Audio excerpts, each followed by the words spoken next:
What's going on, everybody? Thank you for tuning in to Gameinformer. I'm your host, Alex Van Aken, and today we're going to be taking a look at some of this exclusive gameplay footage that we have from Resident Evil 4 Remake, Chapter 5. We're going to be seeing some church gameplay, some Ashley gameplay, and some of the cabin fight, as well as, just overall fighting Ganado and trying to stay alive. So we've got about 12 minutes of footage here to show you today. And I'm joined by Marcus Stewart. How are you, Marcus? I'm feeling great. I'm happy to be seeing this section again because, as I mentioned in the cover story I wrote, I had a lot of fun playing it. Absolutely. So yeah, we are. This footage starts out, and we are, simply escaping from the church. This is how many hours into the game would you say this is, Marcus? Yeah, it's hard to say because we don't know how long the other chapters are. It's got to be at least probably like 3-ish hours, I would guess. Yeah. This is not our gameplay, by the way. If people are wondering, this is a B-roll that Capcom provided, so this is someone on the team playing, not us. Yes, we did play through this section, everything that you see today. An important disclaimer, Capcom did help out with accommodations for travel. That means like flights, hotel, in association with this cover trip. We didn't have any of those conversations. Like, that's our bosses that handle all that. We kind of just show up and do our job, but it is an important disclaimer. That being said, we are not influenced by that. Roost, I've secured Baby Eagle. Copy that. Is she okay? Affirmative. Well done, Condor 1. I'll dispatch a chopper ASAP. I'm sending you the coordinates for the extraction point. Make your way there, and don't let anything happen to Baby Eagle. Copy that. Hurry. The weather is getting worse. Roost out. So you see the Hunnigan conversations are in game now, which is nice. You can kind of move around while it's happening. Yeah, nice shot of the map there, going to the helicopter extraction point where nothing will go wrong, I'm sure. In the beginning you saw Leon and Ashley sort of just talking about like, hey, we need to get out of here. Fun fact, without spoiling, there's a little extra area in that upper deck that you can find if you don't want to just beeline it straight for that ladder. So keep an eye out up there. I found it on my playthrough. We are making our way through here. Leon being a gentleman, moving that out the way because he's all big and strong. Spread out. Okay.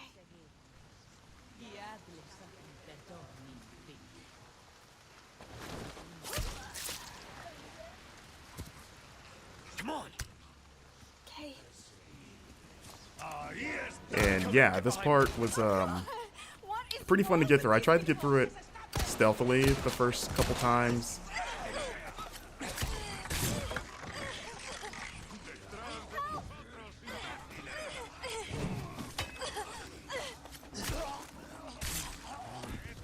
You okay? Yeah. Spread out.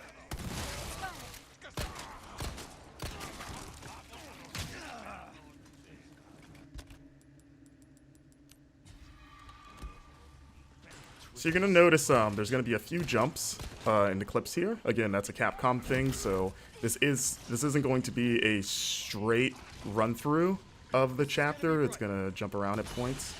But as you can see, the flash grenade's still very effective against those tentacled, transformed Ganado.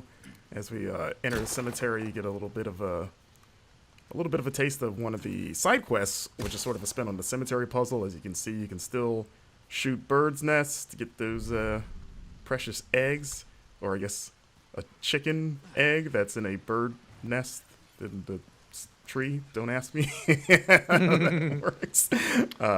You know how it is. But I mean, in the original game, you killed snakes and got chicken eggs, which was always kind of weird.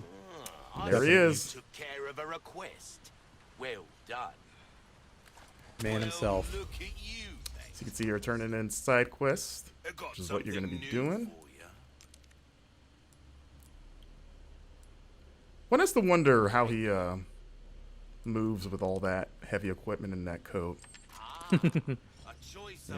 Must be pretty strong. It's kind of like a Dragon Ball, like Piccolo weighted training gear. He's probably pretty strong. But I was thinking he's just like into CrossFit. we we don't know. He's a mysterious figure. As you see, we're upgrading our equipment here. You can upgrade knives now, as mentioned in the cover story, which is nice, which you're going to be needing because they have limited durability.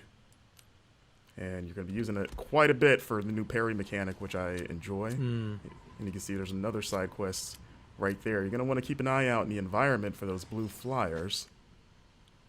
Oh, so there's the Wild Doll quest. That was one of the more involved quests that we saw so far. Absolutely. We need to keep moving. And you won't see the solution in this footage, but you will see sort of what's on the other end of this side quest for you. Yeah. The dog is hard to find. We are going to show the dog, but the way to find the dog will be, I guess, a little bit of a mystery. And also important to note, we turned left when we left that door. There's another path behind us if we were to turn right out of that door that goes into an underground tunnel that like takes you up through a well in the village. So there's a lot of paths available.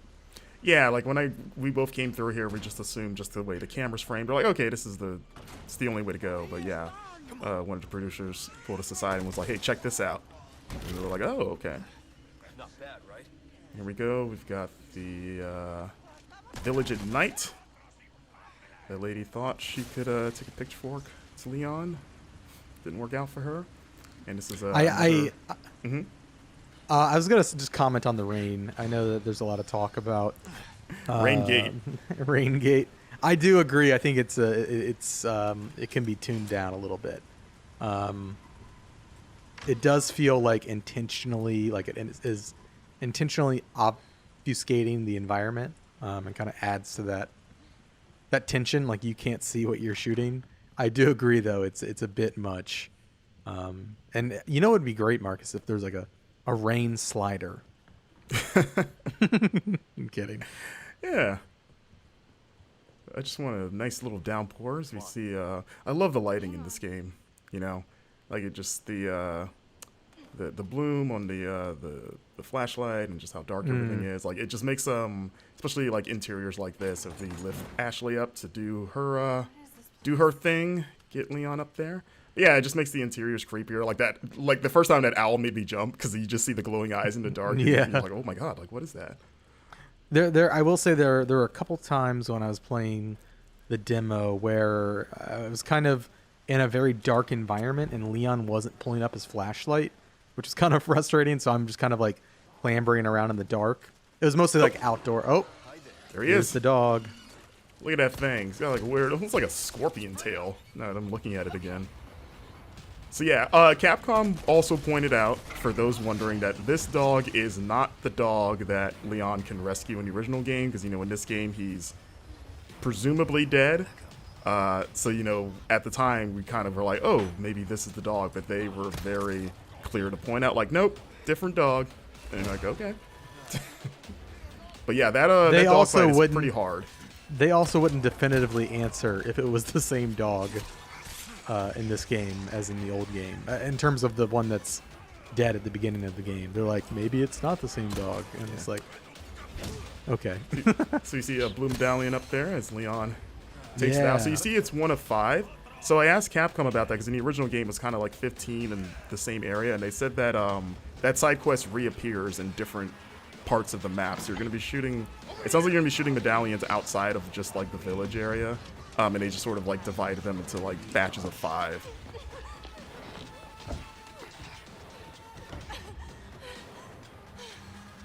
You. Hey, listen, about earlier. Yeah, about that. Hey, I see you found your missing senorita. Senorita has a name, Miss Ashley. You are? Who are you? What are you doing here? Very good questions, unfortunately. Hide, now. Okay, it's game time. And due to the cuts, there's a lot of that village before the bridge that we ran over that you can you know, fight through and explore. Like there's a lot that they didn't show in this footage. It's where, at least during our playthrough, the brute first appears, the cow-headed enemy. Right. in that area just before the bridge that we crossed. But Yeah, because in the footage we've put out of this, people have seen the cow guy shows up in this appears fight, here. but you Yeah. actually fight him well before this. So Yeah, so when it he seems shows like up he's in the gonna fight- be what were we saying? Yeah, he's definitely a recurring enemy, but when he shows up in the fight, you've already had to fight him before, and so I feel like it's extra tense because it's like, oh my god, I gotta fight this guy now. Yes. So I saw some people speculating that he might be a single persistent enemy that follows you. I'm No. pretty sure that is not the case. Yeah, I think he's No, just another I have- enemy type. I have killed him several times in different areas. Yeah. Just a new enemy type. So this fight was pretty wild, as it is in the original, but even more so here. And there he is, Mr. Bullman. There's been a lot of like back and forth, like is he a cow, is he a bull? But I was like, he's got a horn there. Not be a bull thing. Well, a bull is just a cow. It's a male cow. I mean, yeah, they're the same thing. But you know, like bulls have horns. Okay. You know. That's fair. That's fair. Listen. Good. He's got a single horn there, it looks like, as Leon just gets pummeled. And yeah, that's the end of you know, the action gameplay we've got to show off. This is a look at putting gems inside of treasures to increase their value. Of course, if you different combinations of gems net you different bonuses. There are now customized cases that have different bonuses. So like the black case has an increased drop rate for L resources. Yeah. And you can pick up charms as well, a little chicken charm. The charms and the cases, they give you little passive bonuses. Yeah. And you can do that stuff in the typewriter menu, as you saw. So you can't do that all the time, just when you reach those saves point. To keep up with all of our coverage, bookmark Gameinformer.com/Resident Evil 4 and subscribe to our YouTube channel.